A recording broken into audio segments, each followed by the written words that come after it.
সময় সংলাপে স্বাগত জানাচ্ছি। আমি তুষার আব্দুল্লাহ। সময় সংলাপে আজ আমার সঙ্গে যোগ দিয়েছেন অধ্যাপক ডক্টর মোর্শেদ শফিউল হাসান। আপনাকে স্বাগত সময় সংলাপে। এমনি পারিপার্শ্বিক বিশ্ব দেখে যেটা মনে হচ্ছে বা সবকিছু মিলে আপনার মনে হচ্ছে না যে স্যার যে বিশ্বের মানুষজন একটু কট্টর হয়ে উঠছে, তাদের একটু কট্টর আচরণ কি আপনার লক্ষ্য করছেন? লক্ষ্য করছি, বলা বলিও সবাই করছে, হচ্ছে। এখন এটা ব্যাখ্যাটা কিভাবে করব, এটার কারণটা কি সেটা নিয়ে হয়তো মতান্তর আছে, কিন্তু এটা আসলেই মানুষের মধ্যে উগ্রতা বাড়ছে। সব মানে পুরো গোলক জুড়ে কেন এই পৃথিবী জুড়ে? না, এখন যেটা দেখা যদি দেয় তো গোলক জুড়েই সেটা হবে, কারণ আমরা তখন বিশ্বায়ন যুগে বাস করছি। এক দেশের প্রভাব অন্য দেশে যে লাগবে সেটা খুব স্বাভাবিক। এর পাশাপাশি স্বতন্ত্র ব্যাপারটাও আছে, কিন্তু প্রভাবটা তো পড়বেই। কোনো মানে কারণগুলো আপনার কাছে কি মনে হয়? মানে কারণগুলো আমি মনে করি যে একটা এই ধরনের সামাজিক অস্থিরতার এটা প্রকাশ, যেটা আমরা যে কট্টর, আপনি কট্টর শব্দটা ব্যবহার করলেন, আমরা রাজনৈতিকভাবে এটাকে উগ্রপন্থা বলছি, জঙ্গিবাদ বলছি, এগুলো সব একই ব্যাপার, নানা প্রকাশটা নানা সামাজিকভাবে হয়তো কট্টর বলতে পারি। হ্যাঁ, সামাজিকভাবে বলছেন আপনি, কিন্তু এটার মধ্যে যে মানুষ, এটা তো ঠিক যে উন্নয়নের যত ডামাডোলের কথাই আমরা বলি বা শুনি, তাহলে কিন্তু সামাজিক বৈষম্যটা বাড়ছে, মানুষের ধনী গরিবের বৈষম্যটা বাড়ছে, অনেক বেশি লোক নিজেদেরকে বঞ্চিত বোধ করছে। হয়তো আগে যে বঞ্চনা, সে বঞ্চনার চেয়ে এখনকার বঞ্চনার রূপটা অন্যরকম। আগে একজন বঞ্চিত মানুষ যে সামাজিক অবস্থানে ছিল, এখন তার আয় বা অন্যান্য যেসব সূচক দিয়ে আমরা মানুষের উন্নতিটা পরিমাপ করি, সেখান থেকে তার অবস্থা হয়তো উন্নত, কিন্তু সে তো তুলনা করে অন্য যারা ছিল তারা কতটা উন্নত, সেই হিসাবে গ্যাপটা বাড়ছে, এবং এই গ্যাপটা মানুষের মধ্যে ক্ষোভ তৈরি করছে। এর একটা প্রকাশ ঘটছে মূলত মানে শ্রেণী বৈষম্য সামাজিক অর্থে। আবার রাষ্ট্রীয় যদি রাষ্ট্রগুলোর মধ্যে বিচার করেন, তো একটা দেশের সঙ্গে একটা দেশের যে বৈষম্য, সেটাও একটা বিষয়। আরেকটি বিষয় হলো যে অবাধ তথ্য প্রবাহের ফলে যে বৈষম্যটা আমরা আগে বুঝতে পারতাম না, জানতে পারতাম না, হ্যাঁ, সেটা এখন আমরা সহজ জেনে যাচ্ছি। আমরা যে শোষণটা আমরা ঠিক প্রত্যক্ষ ছিল না, এখন সেই জিনিসটা খুব প্রত্যক্ষ হয়ে গেছে, এবং এটা মানুষের মধ্যে ক্ষোভ তৈরি করছে। যারা সংবেদনশীল তারা হয়তো একভাবে প্রতিক্রিয়া ব্যক্ত করছে, যারা অন্যরা হয়তো অন্যভাবে প্রতিক্রিয়া ব্যক্ত করছে। কেউ হতাশায় নিমজ্জিত হচ্ছে, সে কেউ মনে করছে যে একটা আঘাত দিয়ে দেখা যাক না কেন। আজকে আমার দেশে যে উগ্রবাদ আমরা বলি, সেটাকে আমরা জঙ্গিবাদ বলছি, সেটা হয়তো ধর্মীয় একটা আবরণ নিয়ে একটা পতাকা ব্যবহার করছে। হয়তো এটা যদি অন্য সময় হলে দেখা যেত এটা দক্ষিণপন্থী না হয় বামপন্থী জঙ্গিবাদ হতো, সেটা আমরা যে বলি মানে বাম উগ্রবাদ, সেটা প্রকাশ পেত। এটা বৈষম্য থেকে, বঞ্চনা থেকে সাধারণত সামাজিক মনোভূমি না থাকলে এই জিনিসটা ঘটে না। কেউ কাউকে শিখিয়ে দিয়েছে, কিছু টাকা পয়সা দিয়েছে বা দিয়ে নামিয়ে দিয়েছে, তার জন্য সে জান প্রাণ দিয়ে লড়াই করবে, মৃত্যুর মুখোমুখি দাঁড়াবে, এটা আমার কাছে মনে হয় না। বা কেউ পরকালে পুরস্কৃত হবে, এই জন্য হাজার হাজার মানুষ বা শত শত মানুষ এই পথ বেছে নিবে, এটা আমার কাছে খুব বিশ্বাসযোগ্য মনে হয় না। কারণ মানুষের মৃত্যুর ভয় সবার আছে, প্রাণের মায়া সবার আছে। মানুষ যখন তার দেয়ালে পিঠ থেকে যায়, তখন সে দেয়ালে মাথা ঠোকে, রক্তাক্ত হয় তবে মাথা ঠোকে। মানুষ যখন সত্যি উপলব্ধি করে যে হ্যাঁ সে বঞ্চিত, আমাদের সে যোগ্যতা নেই, সে চোখের সামনে দেখছে যে তার চেয়ে কম যোগ্যতা নিয়ে যেসব বিষয়গুলোকে যোগ্যতা হিসাবে গণ্য করা হয় সমাজে, পরীক্ষার ভালো ফলাফল, হ্যাঁ, মেধা, তার সৃজনশীলতা, এগুলো নিয়েও সে নিচে পড়ে আছে। অন্য কেউ তার চেয়ে কম যোগ্যতা নিয়ে এগিয়ে যাচ্ছে, শুধু না, সে তার মাথার উপরে বসছে। আচ্ছা আচ্ছা, কেউ ভুল পথে এটাকে মোকাবেলা করার চেষ্টা করছে, সেখানে এটা অন্য পথ নিয়েছে, এটাও হতে পারে। খুব সাবধানে কথা বলতে হচ্ছে। আপনি আমাকে রাজনীতি আলোচনা করতে ডাকেননি যেহেতু, তাহলে আমি রাজনৈতিক ভাষায় কথা বলতাম। হ্যাঁ, আমি সামাজিক আওতার মধ্যে কথা সীমাবদ্ধ, মানে আবরণটা রাজনীতি, কিন্তু ভিতরে তো মানে মূল কারণটা সামাজিক সাংস্কৃতিক মনস্তাত্ত্বিক। এটা আমরা বিবেচনায় নিচ্ছি না। প্রতিদিন আমরা জঙ্গিবাদের বিরুদ্ধে লিখছি, কথা বলছি, বা এটা ঠিক প্রশাসনিক দিক থেকে আইন শৃঙ্খলার সমস্যা হিসাবে দেখলে এই সমস্যার সমাধান দেখা হচ্ছে রাজনৈতিক ভাবে, হ্যাঁ, এবং আইন শৃঙ্খলার সমস্যা হিসাবে। যদি আইন শৃঙ্খলার সমস্যা হতো, তাহলে আমার দেশে বুঝে নিলাম আমার দেশে আইন শৃঙ্খলার ব্যবস্থাপনার মধ্যে অনেক ত্রুটি আছে, দুর্বলতা আছে, সীমাবদ্ধতা আছে, হ্যাঁ, দুর্নীতিও আছে। হুম। কিন্তু পৃথিবীর অন্য যেসব দেশ যেখানে আইন শৃঙ্খলা পরিস্থিতি অনেক ভালো, সেখানে হয়তো এই হারে না, এই ব্যাপকতায় না, কিন্তু মাঝে মাঝে তো বিরাট ঘটনা ঘটছে, প্রাণহানি ঘটছে, উগ্রবাদের প্রকাশ সেখানে আমরা নানাভাবে নানা ঘটনা আমরা দেখেছি এবং বিশাল আকারে ঘটনা ঘটেছে। হয়তো সেখানে ব্যাপারগুলো অনেকদিন পর পর ঘটে, হঠাৎ একটা ঘটনা ঘটে, কিন্তু সেখানে তাহলে তো আচ্ছা এবং বলা সেই হয়। জায়গা থেকে স্যার যে ওইটা যদি বলি যে আমরা কট্টর বা আপনি উগ্র শব্দটা নিলেন, আমরা রক্ষণ সেই জায়গা থেকে কট্টরের জায়গা থেকে যে তাহলে এই যে আমাদের যে উদারতার বা উদারীকরণের যে একটা ভং বা ভান যাই বলি না কেন, সে তার সেটা একটা মানে তার আড়ালে আসলে একটা রক্ষণশীলতার দিকে চলে যাচ্ছে পৃথিবী বা সমাজ, পৃথিবী বলতে সমাজ। হ্যাঁ, যদি আপনি ওইভাবে শুধু দেখেন যে বাংলাদেশের সমাজ আমাদের, না। যে আমরা একেবারে সাম্প্রতিক ঘটনা দেখি, যে গতদিন যে ঘটনাটা ঘটলো, যে ব্রিটেনের বেশিরভাগ লোক ইউরোপিয়ান ইউনিয়ন থেকে বেরিয়ে যাওয়ার সিদ্ধান্ত নিল। হ্যাঁ, এই সিদ্ধান্তের পেছনে অর্থনৈতিক কারণ আছে, রাজনৈতিক কারণ আছে, কিন্তু একটা স্বাতন্ত্র চেতনা তার মধ্যে কাজ করেছে। ব্রিটেন একসময় সারা পৃথিবীকে শাসন করেছে, তাদের বেশি অনেক লোক আজকে মনে করছে যে সেখানে আজকে ইউরোপিয়ান ইউনিয়নের অংশ হওয়ার ফলে তারা এখন শাসিত হচ্ছে, প্রায় ওই অবস্থায় চলে গেছে। তারা এখন এককভাবে কোনো সিদ্ধান্ত নিতে পারে না এবং তারা তাদের ঐতিহ্যটা ভুলতে পারে না। হয়তো এটাও একটা মনস্তাত্ত্বিক কারণ কাজ করে থাকতে পারে। এবং একজন সেখানকার রাজনৈতিক নেতা এই ঘটনার পরে বলেছে, আমরা আজকে স্বাধীনতার স্বাদ পাচ্ছি। মানে এতদিন তার নিজেকে স্বাধীন মনে করতো না। এবং শোনা যাচ্ছে, যেটা শোনা যাচ্ছে মানে এটা আভাস পাওয়া যাচ্ছে যে ইউরোপিয়ান ইউনিয়ন থেকে যে ব্রিটেনে বেরিয়ে আসার সিদ্ধান্ত, এটা অন্যান্য দেশগুলোকে, ইউরোপের যেসব দেশ প্ররোচনা বা প্রণোদনা দিচ্ছে। তাদের মধ্যেও এই কাজ চিন্তাটা আছে এবং সেখানে এই ব্যাপারটা ঘটতে পারে। যেমন ফ্রান্স, ইতালি সব জায়গায় কথা নাম শোনা যাচ্ছে। সেই জায়গা থেকে স্যার এইটা মনে হয় তাহলে আমরা যে বলতাম একদিন যে আমরা পৃথিবী ছোট হয়ে আসছে, আমরা একটা এক বিশ্বের দিকে যাচ্ছি, হ্যাঁ, সেটা কিন্তু যেভাবে বলা হতো সেভাবে না, জোটবদ্ধ থাকার কথাটা আর বলা হচ্ছে না। এবং সেই জায়গা থেকে একটু আপনার কাছে জানতে চাই যে আমরা যে ভাবতাম, আমরাও এখানে আলোচনা করেছি, আপনি আমিও অনেক আলোচনা করেছি যে মধ্যবিত্তর অবস্থানটা আসলে মধ্যবিত্ত হারিয়ে যাচ্ছে কিনা। এখন তো দেখা যাচ্ছে যে শেওলার নিচে মধ্যবিত্ত ছিল। মধ্যবিত্ত হারিয়ে যাচ্ছে। হয়তো আপনি যে বলেন যে অর্থের দিক থেকে যে মধ্যবিত্ত আমরা বিচার করি, তো সেটা হলো উচ্চবিত্ত, উচ্চ মধ্যবিত্ত। যে উচ্চবিত্ত যে আমাদের, সেও নিজেকে মধ্যবিত্ত দাবি করে। কথায় কথা দেখবেন বাংলাদেশে কোনো উচ্চবিত্ত নাই, সে দাবি করে আমরা যারা মধ্যবিত্ত, এভাবে বলে। হ্যাঁ, উচ্চ মধ্যবিত্ত এবং নিম্ন মধ্যবিত্তের মধ্যে আমাদের ব্যবধানটা অনেক বড়। আচ্ছা, এখন একটা হলো মধ্যবিত্ত ধন সম্পদের বিচারে, তার আয় রোজগারের বিচারে মধ্যবিত্ত, আর হলো সাংস্কৃতিক ভাবে চিন্তার জায়গাতে মধ্যবিত্ত।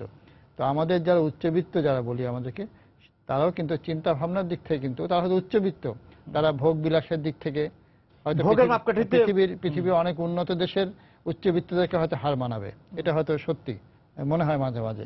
কিন্তু চিন্তা চেতনার দিক থেকে তারা কিন্তু সেই মধ্যবিত্ত সমাজের যে বা শ্রেণীর যে বৈশিষ্ট্যগুলো, সেই বৈশিষ্ট্যগুলো খুব প্রবলভাবে তাদের মধ্যে বিরাজ করছে। এবং আমাদের যারা নিম্নবিত্ত বা যারা, তারাও কিন্তু উচ্চাকাঙ্ক্ষার দিক থেকে, চিন্তার দিক থেকে, স্বপ্নের দিক থেকে, আকাঙ্ক্ষার দিক থেকে সে কিন্তু মধ্যবিত্তের আকাঙ্ক্ষা দ্বারাই সে পরিচালিত হয়। কাজে আমরা একসময় বলতাম যে আমাদের সমাজে মধ্যবিত্ত ক্রমে লোপ পেয়ে যাবে, এবং কেউ কেউ এটাকে ভালো লক্ষণ মনে করতেন, কেউ কেউ উদ্বেগ প্রকাশ করতেন। কিন্তু সাংস্কৃতিকভাবে আমাদের মধ্যবিত্ত কিন্তু খুবই বিরাজমান অবস্থায়। তো এটা ভালো কি মন্দ আমি সমাজ বিজ্ঞানী না, আমি সেভাবে বলতে পারবো না, বিচার করতে পারবো না। তো এই মধ্যবিত্তের কতগুলো বৈশিষ্ট্য যে আছে, হ্যাঁ, তার মধ্যে একটা হলো মধ্যবিত্ত খুব রক্ষণশীল। সে অনেক কথা মঞ্চে দাঁড়িয়ে অনেক কথা বলতে পারে, অনেক র্যাডিক্যাল কথা বলতে পারে, সে লিখতে পারে, কিন্তু তার পরিবারের গণ্ডির মধ্যে যখন আসে, যখন একটা পারিবারিক ব্যাপারে সিদ্ধান্ত নিতে হয়, সন্তানদের ব্যাপারে সিদ্ধান্ত নিতে হয়, ব্যক্তির ব্যাপারে, নিজের ব্যাপারে সিদ্ধান্ত নিতে হয়, তখন সে ওই মধ্যবিত্ত গণ্ডি ছাড়িয়ে সে যেতে পারে না। সেখানে তার রক্ষণশীলতা কাজ করে। এবং সেই জায়গাতে আমরা দেখছি যে এই যে মানে শুধু বাংলাদেশ না, সব জায়গাতেই এই মধ্যবিত্তের যে চিন্তার জায়গাটা প্রকাশিত হচ্ছে এবং তারা তাদের এই নিজস্বতার জায়গা থেকে খুব সোচ্চার। হ্যাঁ, সেটা জায়গা থেকে সোচ্চার, কিন্তু ওই সোচ্চারতা সীমাবদ্ধতা আছে। আচ্ছা, সেই সোচ্চার হলো একটা গণ্ডির বাইরে যে যায় না। কারণ বললাম তো মানে একটা সীমার মধ্যে থাকা। মধ্যবিত্ত তো বড় ঝুঁকি নিতে পারে না, মধ্যবিত্ত বিপ্লব করে না, মধ্যবিত্ত মুক্তবাজারে চলার সাহস দেখায় না। হ্যাঁ, মুক্তবাজার যদি মুক্তবাজার হয়, মুক্তবাজার চলার সাহস সে দেখাবে না, বা সে দেখাবে এইটুকুর মধ্যে, এর বাইরে সে যাবে। তাহলে কি মধ্যবিত্ত লড়াই করতে ভয় পায়?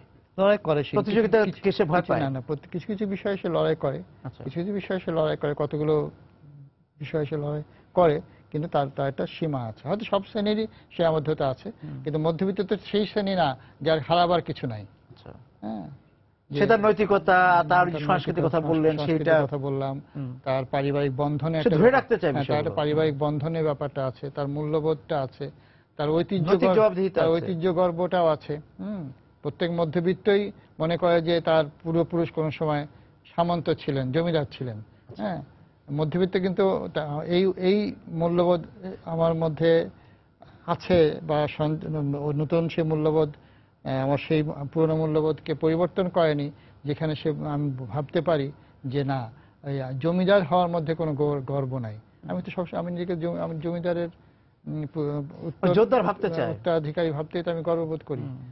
আমি এখন যাই থাকি, আমার পুরোপুরি জমিদার ছিল, এটা আমি নির্মাণ করি, আমার ইতিহাসটাকে, পারিবারিক ইতিহাসটাকে আমি নির্মাণ করি, এবং নির্মাণ করার সময় আমি আমার সামন্ততান্ত্রিক একটা ঐতিহ্য খুঁজে বের করি, সামুদ্রিক একটা স্মৃতি সঙ্গে নিয়ে ঘুরে, এবং সেই জায়গা থেকে যে নিজস্বতা, তাহলে এই যে বাঙালির যে নিজস্বতা, আমরা যে নিজস্বতার জায়গা থেকেই কিন্তু আমরা ব্রিটেনের বিচ্ছেদটা দেখলাম, যে তারা বাঙালি সেই জায়গাটা কতটা সচেতন, বাংলাদেশিরা কতটা সচেতন, আমরা কতটা নিজস্বতার পরিচয় রাখতে পারছি, নিজস্বতায় আমরা কতটা রক্ষণশীল। নিজস্বতা আমাদের ব্যাপারে আমাদের মানে মধ্যবিত্ত যে শ্রেণীটির কথা বললেন, সে শ্রেণী খুবই সচেতন তারা, এবং এটা আপনি যদি ওইভাবে দেখেন, ইতিহাসের দিকে লক্ষ্য করেন, এক সময় পাকিস্তানে আমলে আমরা জানি যে পাকিস্তানিরা আমাদের বলেছিল যে আমাদের পাকিস্তান কিন্তু বাংলা এই অঞ্চলের মুসলমানরাই ভোট দিয়ে পাকিস্তান করেছে। মুসলিম লীগের প্রতিষ্ঠা হয়েছিল ঢাকায়, অন্য ভারতবর্ষের অন্য কোথাও না। পাকিস্তান প্রস্তাবের উত্থাপক, এটা আমি গুরুত্ব দিয়ে সবসময় বলি, পাকিস্তান প্রস্তাবের যিনি উত্থাপন করেছিলেন তিনি হলেন বরিশালের মুসলমান, বাঙ্গাল, সে বাংলা ফজলক আমরা যাকে বলি। পাকিস্তান প্রস্তাবের মধ্যে অরিজিনাল প্রস্তাবে একটা স্টেট শব্দটা ছিল, এই এসটা বাদ দিয়ে যখন একটা রাষ্ট্রের ব্যাপারে যে সংশোধনী প্রস্তাবটা আনা হতো যে মুসলিম লীগের কাউন্সিলে, সেটাও কিন্তু হয়তো জিন্নার উদ্যোগ ছিল এর পিছনে, কিন্তু সেটাও উত্থাপন করানো হয়েছিল হোসেন সরোয়ার্দী, তিনি আমাদের দেশের একজন জাতীয় নেতা। তো এই অঞ্চলের লোকজনই কিন্তু পাকিস্তান তৈরি করেছে, এটা বলতেই হবে। কিন্তু তারা তখন যে ভারত এক জাতি বা হিন্দু মুসলমান মিলে এক জাতি, এটাকে তারা গ্রহণ করেনি অঞ্চলের মুসলমান, যে এটা আর্থ সামাজিক কারণ ছিল, সবটাই ধর্মীয় ব্যাপার মোটেও না। কিন্তু তারপর যখন পাকিস্তানিরা বলল যে না, তোমাদেরকে এক পাকিস্তানি জাতীয়তার আওতায় আসতে হবে, তোমাদের ভুলে যেতে হবে তোমরা বাঙালি, পাঞ্জাবি, সিন্ধি, বেলুচি, তখন কিন্তু আবার আমরা বললাম যে না, আমরা বাঙালি এটা ভুলতে চাই না, আমাদের ভাষা, আমাদের সংস্কৃতি, এই লড়াই থেকেই তো আবার বাংলাদেশ হয়েছে। কিন্তু এই যে সচেতনতা, এই সচেতনতা কিন্তু এখনো আমাদের মধ্যে আছে, এবং এই স্বতন্ত্র চেতনাটা আপনি আমাদের সংস্কৃতি, মানে আমরা বিশ্বাস করি যে হ্যাঁ, আমাদের বাঙালি সংস্কৃতির একটা আবহমান ঐতিহ্য আছে। আমরা রবীন্দ্রনাথ, বঙ্কিমচন্দ্র, বিদ্যাসাগর, এই ঐতিহ্য থেকে আমরা বিচ্ছিন্ন না, এবং আমরা যখন আমাদের পাকিস্তানিরা এটা থেকে বিচ্ছিন্ন করার চেষ্টা করেছে, আমরা তার বিরুদ্ধে আমরা কথা বলেছি, প্রতিরোধ করেছি। কিন্তু এটাও তো সত্যি যে 47 সালের পরে ঐতিহাসিক কারণে আমাদের ভাষা, সংস্কৃতি মধ্যে কিছু আলাদা বৈশিষ্ট্য সংযুক্ত হয়েছে, যেটা 47 পূর্ব সময়ের সাথে মিলবে না, যেটা 47 উত্তরকালে পশ্চিমবঙ্গের সাথে মিলবে না। হ্যাঁ, আমরা যৌথ প্রয়োজনায় বা যৌথভাবে অনেক কাজ করতেই পারি, এখনো করছি, করব, কিন্তু আমরা কিন্তু যদি কেউ বলে আমাদেরকে যে না, হ্যাঁ আমরা এক, এটা আমরা বলি অনেক সময় বক্তৃতা, আবেগে আমরা বলি, কিন্তু বাস্তবতা কিন্তু তার অনুকূল না। এবং মধ্যবিত্ত শ্রেণী এ ব্যাপারে যথেষ্ট স্পর্শকাতর। এটা আমরা নানা ঘটনায়, রাজনৈতিক ঘটনায় আমরা দেখি, সাংস্কৃতিক নানা প্রকাশের আমরা দেখি, সবসময় সামাজিক মাধ্যমে আমরা দেখি, এখানে আমাদের স্বাতন্ত্র চেতনা খুব প্রবলভাবে কাজ করে। এবং এটাকে দোষ দেওয়া ঠিক না, এটাকে সাম্প্রদায়িকতা, এটাকে সংকীর্ণতা এইভাবে চিহ্নিত করাও ঠিক না। তাহলে আজকে আমরা ইউরোপীয় ইউনিয়ন থেকে ব্রিটেনে বেরিয়ে যাওয়া, কিংবা ফ্রান্সে এক বিরাট সংখ্যক মানুষের চিন্তা ভাবনা করাটাকেও, এটাকে আমরা রক্ষণশীল বলছেন না। না, আমি এটা রক্ষণশীল বলছি না। এখানে কিন্তু ওই নাগরিক সংস্কৃতিটা ওইভাবে নগর সংস্কৃতি না, আমাদের মূল নগর সংস্কৃতি, কিন্তু আমরা ওই নগর সংস্কৃতির প্রতিনিধিত্ব যারা করেন, তারা অনেক সময় ব্যাপারটা, যেমন আপনি খুব লক্ষ্য করবেন যে আজকে আমার দেশে আব্বাস উদ্দিনের জন্ম মৃত্যুদিন নীরবে চলে যায়, কিন্তু পশ্চিমবঙ্গে বিরাট করে আব্বাস উদ্দিনের কি স্মরণ করা হয়? সেখানে জয়ন্তী পালন করা হয়, স্মরণ করা হয় সেখানে, করা হচ্ছে সেখানে। হয়তো আমরা এখন জসিমউদ্দিন পড়ি না, কিন্তু দেখা গেছে যে কলকাতার বইমেলায় বাংলাদেশের যে লেখকের বই, যে কবির বই সর্বাধিক বিক্রিত হয় তিনি হলেন জসিমউদ্দিন। এই বোধটি কিন্তু আমাদের বুঝতে হবে যে কোথায় আমার স্বাতন্ত্র্য, কোনটাকে আঁকড়ে ধরে আমাকে নিজেকে জানাতে হবে। প্রচারটা চালাচ্ছি নগর সংস্কৃতি, আমরা হতে চাচ্ছি, আমি হতে ওই জায়গায় যেতে চাচ্ছি যেখানে আমি যেই কম্পিটিশনে আমি হয়তো তার সাথে নিজস্বতাকে অস্বীকার করে, স্যার নিজে অস্বীকার করে। এটা আমি উদাহরণটা জসিমউদ্দিন একটা উদাহরণ দিলাম। আমি খোঁজ নিয়েই বলছি কথা, আব্বাসউদ্দিন, জসিমউদ্দিন, এবং সে খোঁজে যে আব্বাসউদ্দিনের গানের রেকর্ড, আব্বাসউদ্দিনের ক্যাসেট পাওয়া যায় কিনা। এবং আমাদের যে মাটির কথা বললেন, ভাটিয়ালি ভাওয়া বা আরো যে বিষয়গুলো বলে, সেগুলোকে আমরা নগরের মিশ্রণ দিতে চেয়েছিলাম, যেমন শাহ আব্দুল করিম, হাসান রাজা, লালন। এটা বোধহয় আছে, এই ব্যাপারটা সব জায়গাতেই আছে, সারা পৃথিবীতে এই ব্যাপারটা হচ্ছে। এটা একটা পরীক্ষা নিরীক্ষা, এটা নিয়ে আমাদের সংকীর্ণ থাকা উচিত না, সংকীর্ণ থাকা উচিত, উদ্বেগের কোনো কারণ নাই। তবে এই যে আছে, আমি মানে এটাকে বাদ দিচ্ছি না এবং এটাকে আমি গ্রহণ করছি। তরুণ প্রজন্ম যারা, তারা একেবারে বাদ দিচ্ছে না, তারাও মনে করছে যে এটা একটা মেলবন্ধন ঘটানো দরকার। এটা একটা ভালো লক্ষণ, এটাকে আমি ভালো লক্ষণই মনে করবো। যেটা টিকবে না, সেটা টিকবে না, কিন্তু হারিয়ে যাচ্ছে, হারিয়ে ফেলছি, সেরকম ব্যাপার না সেখানে, সেই ব্যাপারটা না। এখন হাসান রাজার সঙ্গে লালনের তফাৎ আছে, লালনের সঙ্গে মনমোহন দত্তের তফাৎ আছে, মনমোহন দত্তের সঙ্গে শাহ আব্দুল করিমের তফাৎ আছে। সেই তফাৎটা থাকবে, সে তো থাকতেই পারে, সেটা অন্য বিষয়, সেটা অন্য বিবেচনার বিষয়। কিন্তু আমি তো একটা মেলবন্ধন ঘটাতে, আমি রক্ষণশীলতার কথা বলছি, আমি নিজস্বতার কথা বলছি, সেখানে শিক্ষা একটা খুব গুরুত্বপূর্ণ বিষয় আছে। এবং আমাদের শিক্ষা কতটা এই নিজস্বতাকে ধারণ করার ক্ষেত্রে প্রভাব ফেলতে পারছে, সেটা নিয়ে শিক্ষা যে আসলে শিক্ষা আমাদের যে আমাদের এই চিন্তা, মধ্যবিত্ত চিন্তার জায়গাকে কতটা অবস্থান করতে দিচ্ছে। একটা জাতির যে অভিমুখ, যেটা বলে জাতি কোথায় যাবে, তার গন্তব্য, সেটা নির্ধারণ করার ব্যাপারে শিক্ষা একটা বিরাট ভূমিকা পালন করে। তো এখন সেখানে আমাদের শিক্ষার কোনো অভিমুখ আছে কিনা সেটা মাঝে মাঝে সন্দেহ জাগে। কারণ আমাদের শিক্ষার তো নানা রকম ধারা, নানা রকম। কেউ কোনো ধারা আমাদেরকে বিশ্ব নাগরিক করতে চাচ্ছে, কোনো ধারা আমাদেরকে স্বাধীন জাতি হিসেবে প্রতিষ্ঠা করার লক্ষ্য ঘোষণা করছে অন্তত। কোনো ধারা হয়তো আমাদেরকে বলা যেতে পারে একটা ধর্মীয়, মানে যে একটা আমাদের যে পরিচিতি, সেই পরিচিতির সঙ্গে অধিকতর যুক্ত করাটাকে মনে করছে সাংস্কৃতিক স্বাতন্ত্র্য চেতনার থেকেও গুরুত্বপূর্ণ। এখন আপনি তো বলতে পারেন না যে আমরা আসলে একটা মধ্যবিত্ত সমাজেও তো এই ধারাগুলো প্রবাহমান। মধ্যবিত্ত সমাজে কেউ ইংরেজি মাধ্যমে পড়াচ্ছে, সেই ইংরেজি মাধ্যম শিক্ষার অভিমুখটা আলাদা। কেউ তাকে হয়তো মাদ্রাসায় পড়াচ্ছে, কেউ সাধারণ শিক্ষায়। শিক্ষার অনেক অলিগলি আছে, মহাসড়ক তৈরি করার চেষ্টা একটা আছে, কিন্তু অলিগলিগুলো বেশ শক্তিশালী, একেবারে দুর্বল না। তো কাজেই এই শিক্ষা, আর শিক্ষা তো মধ্যবিত্তর জন্য না, যে সাধারণ যে শিক্ষা আমরা বলছি, সেটা তো একটা, যেটা বললাম যে আমাদের জাতীয় পর্যায়ে যে শিক্ষানীতি আমরা তৈরি করেছি, বা যে শিক্ষাক্রম, যে পাঠ্যপুস্তক তৈরি করা, সেটা তো নিম্নবিত্তের জন্য, মধ্যবিত্তের জন্য, উচ্চবিত্তের জন্য। কিন্তু সেটাকে সেই জাতীয় যে অভিমুখ, যেটা বললাম আমি, যে জাতীয় চেতনা, জাতি নির্মাণের যে চেষ্টা, সেটা প্রতিফলন সে পাঠ্যপুস্তকে কতটা আছে, শিক্ষাক্রমে কতটা আছে, সেটা আরেকটা বিবেচনার বিষয়। আমরা অতীতে আলোচনা করেছি এখানে বসে, সেটা অন্য বিষয়। কিন্তু আসলে আমি কি চাচ্ছি সেটা ব্যাপার। আমি আমার সন্তানকে বা আমাদের নতুন প্রজন্মকে আমরা কোথায় কি করতে চাচ্ছি? আমরা কি তাকে বাংলাদেশের মানুষ হিসাবে নিজের আত্মগর্ব নিয়ে, তার স্বাতন্ত্র্য নিয়ে মাথা তুলে দেওয়ার জন্য তৈরি করতে চাচ্ছি, নাকি আমি তাকে বিশ্বের যে সমবাজারে দক্ষতা অর্জনের উপযোগী করতে চাচ্ছি, সেটা একটা ব্যাপার।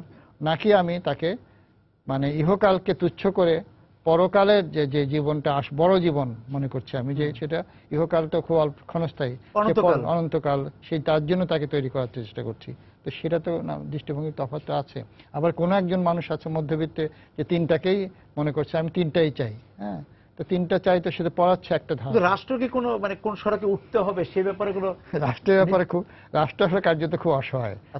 আমার মনে হয় মাঝে রাষ্ট্র খুব অসহায়। আমরা ওদিন বলতে আমাদের কোনো শিক্ষানীতি নাই, শিক্ষানীতি প্রত্যেক সরকার আসে, শিক্ষানীতি কমিটি করে, খসড়া হয়, অনেক কর্মশালা হয়, এবং সে কমিটির নেতারা সারা পৃথিবীর শিক্ষানীতি পর্যালোচনা করে, নিজেরা সফরে যান, অনেক টাকা পয়সা খরচ করে যান। এটা না গেলে জানা যার কোনো উপায় নাই।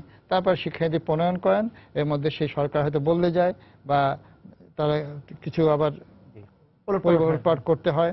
শিক্ষানীতির মধ্যে, তারপর এটা আবার ধাপটা পর্যায়ে অনেকদিন পরে একটা শিক্ষানীতি যে আবার কার্যকর হওয়ার সম্ভাবনা ছিল, তার যে মূল যে বিষয়গুলো সেগুলো কিন্তু কার্যকর করা যাচ্ছে না।